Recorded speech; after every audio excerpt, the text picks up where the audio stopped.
Welcome to झाला बापू pigeon farm. काफ़ी दिनों के बाद मुलाकात हो रही है आज हमारी।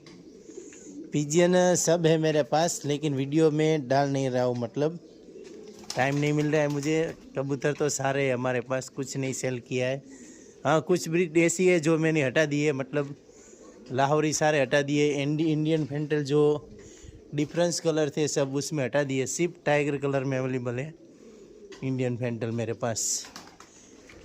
जल्दी से वीडियो बनाऊंगा शॉर्ट में।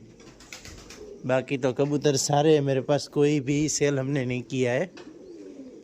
ओके। हाँ, फेंटल ज़्यादा है मेरे पास, ये सब फीडबैक है, इसमें सब बच्चे वगैरह है। ये रोशन चिराग और सिंगल पीस, मतलब जो भी है इसमें डाले हुए हैं। बुखारा देख रहे हो, ब्लैक पोमेरियन। सारे पिजियन वैसे के वैसे ही है, डबल कलर में फेंटल है। अमेरिकन है सारे, पोमेरियन, माल्टीस, येलो फेंटल, हंगेरियन। लेकिन सेल के वीडियो सिर्फ मेरे नहीं आते, क्योंकि एक ही ब्रीड है, मतलब ये सब ब्रीड है, तो मैं ज़्यादातर सेल का वीडियो नहीं डाल रहा हूँ।